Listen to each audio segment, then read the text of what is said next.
And welcome back to you all to Our Africa. Now, the Congolese Leaders Forum is an organization established to better the connect between DRC natives living in South Africa. While we spoke to the chairman of the forum, Mr. Bruno Kitumba, to find out how they feel about the effects of coltan mining in the Republic.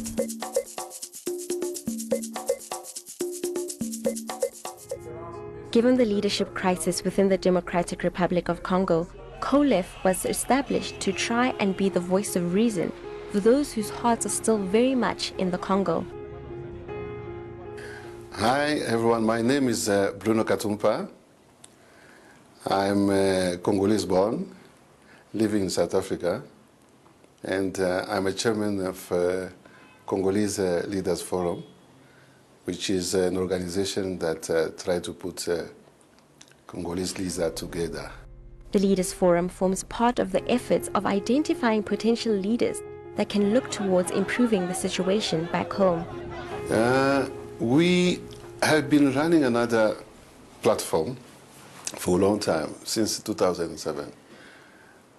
This is the background organization that we have been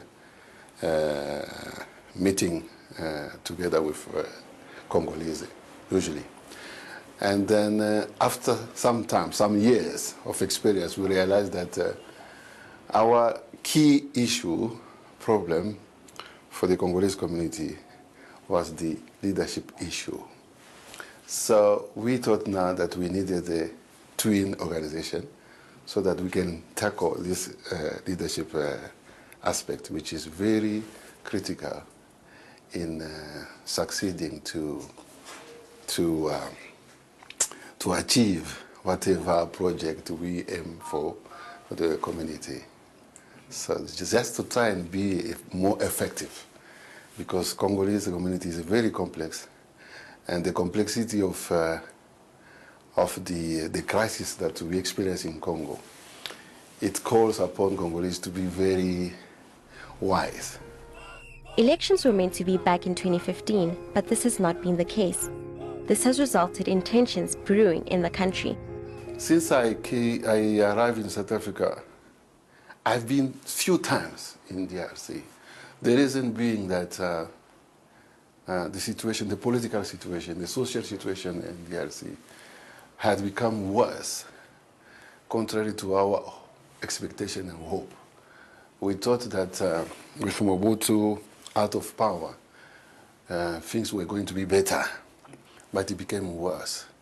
And we experienced one of the biggest tragedy in Africa, with killings similar to those which are happening in Rwanda, but which are not really too much spoken about, like it happened in Rwanda. But it took longer period than in Rwanda. You know, in Rwanda it was just during a short period, but in DRC it took long until today. So we have trouble until today, because after also having Kabila father in power, he died a few years later. The son took over. Now, so we had under his leadership 2 elections. So we're hoping that now he will facilitate the Congo DRC to at least have a transition where we establish a real democracy. But it's not the case now, because 19 December last year was supposed to be the deadline. So we're supposed to have new elections so that Kabila will hand over power. But unfortunately, we are going back to the Mobutu style. So there is manipulation on the side of Kabila to try and gain to power, and unfortunately, there are backlash. The DRC is loaded when it comes to natural resources, but this has not translated to an improved economy for the country, with political meddling from other countries cited as the reason for the country not being where it's supposed to be. You heard recently there were some killings in the Kasai regions, and people ran away from there, and then they took refuge in Angola. So these are the unfortunate situations that are direct results from this tension. because now we have also another dialogue. Instead of just organizing election, because the government did not want to organize election, now is using it to push the opposition so that they can organize a transitional period again, which is not necessary. And then with that, we see that the main aim for Kabila is to try and organize a referendum, change the constitution, and stay in power, like the neighboring countries are doing. Rwanda, Uganda, Congo-Brazzaville, they have done that. And we think that it's the same trick that Kabila is attempting to do. Countries like Rwanda are accused of benefiting from the situation in the Congo by controlling the eastern side where coltan is found. Technology, items. So now, and then Congolese, we find ourselves in this environment where you have this war going on, and then the multinational invading the east part of Congo and taking all the mineral and then all these mineral, and then without benefiting the locals, and this killing after killings. So we found ourselves in that spiral of violence, and then, you know, the worst part of it is the victims are women also and children, and many Congolese Zaire in those days were pushed out of the country. So we find more Congolese refugees all over the world, not only in South Africa. But when you go around the world, you'll find that Congolese are amongst the highest number of refugees in the world. So this is a tragedy that as Congolese we are going through. The quality of life in the country is said to be heartbreaking, with women and children suffering the most. I mean, the immediate threat is the impact on the quality of life, the peace and security of family, and especially the vulnerable one, and then the degradation of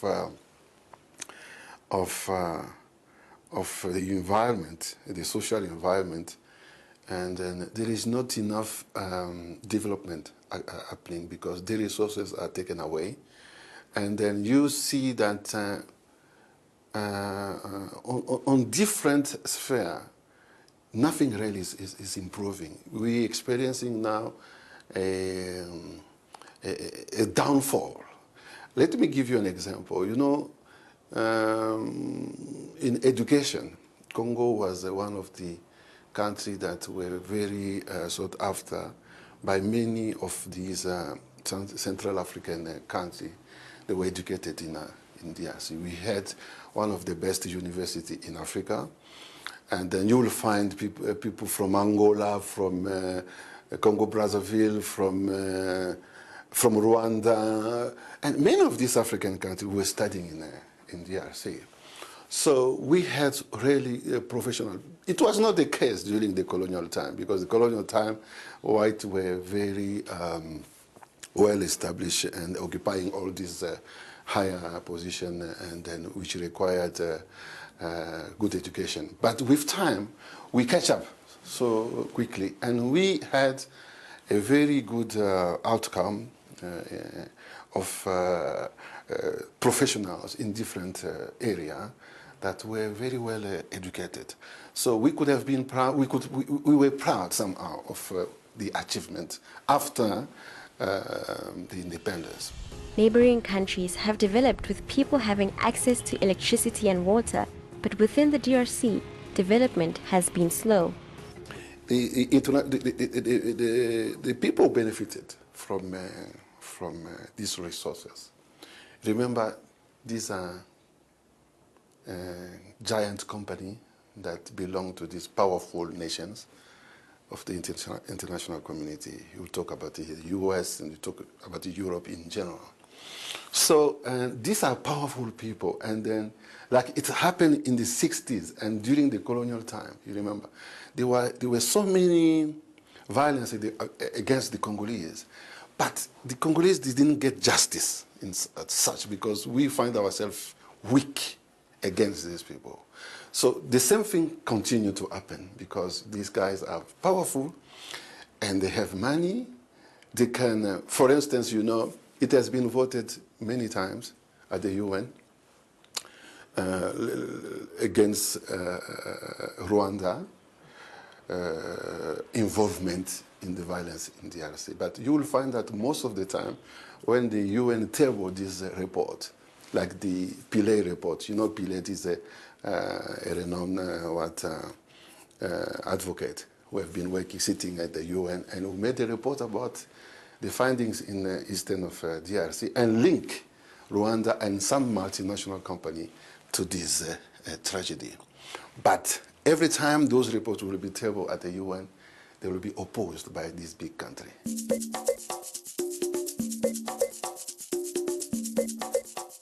Well, unity is strength, and where there's teamwork and collaboration, wonderful things can be achieved.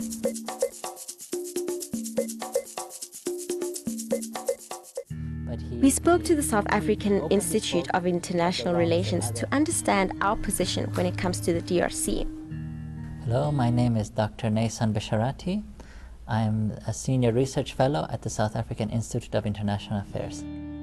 According to our foreign policy, the well-being of our neighboring countries is our concern, but it is difficult for our government to intervene on how other countries are run. Well, obviously what happens in Africa has always a big impact in South Africa. So the foreign policy of South Africa has always been to be concerned with Africa first before anything else. I mean, basically the main drive of South Africa's foreign policy is what President Mandela said: we cannot be an island of prosperity in a sea of poverty. So since then, South Africa has been actively engaged trying to improve the conditions of the other African countries, which have been mostly plunged by wars and conflicts. So South Africa has played an active role in peacekeeping, peace building, negotiations. President Mbeki still goes around Africa and tries to bring peace to many conflicting countries.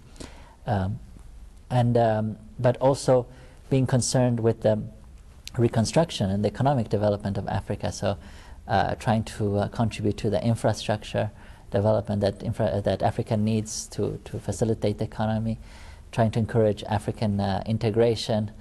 All of these contribute to a better Africa, which in turn contributes to a better South Africa. So that has been, in a nutshell, South Africa's foreign policy. Over the years, South Africa has been able to build great relations with the DRC. Well, what the Congolese and the South Africans would describe it would be they are a true brotherhood or sisterhood of nations. It's a very close relationship. These two countries have shared a very close history in the last 20 years. So certainly it's a very strong partnership, very strong relationship. Just to give a sense, on a political level, the Democratic Republic of Congo is one of the few handful countries which receives a presidential visit from the President of South Africa every year, accompanied by a whole bunch of ministers, in some years even 18 ministers, to discuss affairs of cooperation between the two countries. So it's a very solid, strong cooperation, very strong brotherhood that links these two countries in politics, economics, governance, security, peace issues. South Africa has also been involved in the improvement of government policies within the DRC. South Africa has been very concerned about the conflict in the DRC, as it affects also indirectly South Africa with migrants and also repercussions. So it has been very active in trying to bring peace in the DRC. Since the early days of President Mandela, he made effort to include the DRC in SADC. He lobbied for DRC to be one of the new members of SADC. But President Mbeki, he made the DRC almost his personal pet project to make sure that this country is stabilized and in peace. He invited to South Africa, to Sun City, hundreds of political parties and militia and civil society and leaders of the Congo to come together in Sun City for several months, hosted by South African taxpayers, to come up with an agreement to the conflict, and the peace accord was reached in Sun City and then in Pretoria, thanks to the facilitation of South African government, of President Mbeki and its diplomatic team, which ensured a space for the Congolese parties to come to an agreement for the first peace accord, for the Sun City Accord, for the Pretoria Accord, and also for the constitution of the Congo, which was largely based on the principles upon which also the South African constitution was built. The question that comes to mind, however, is what economic interest does South Africa have towards the DRC? There is certainly a big economic and business relationship between the South Africa and the DRC.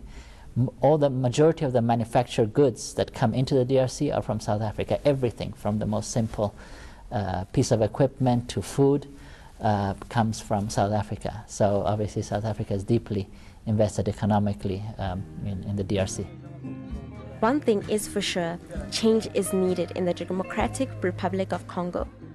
Many of the African countries are inaccessible because of the effects of the past, making it difficult to travel across different countries. For this to change, our leaders need to come together and find a solution.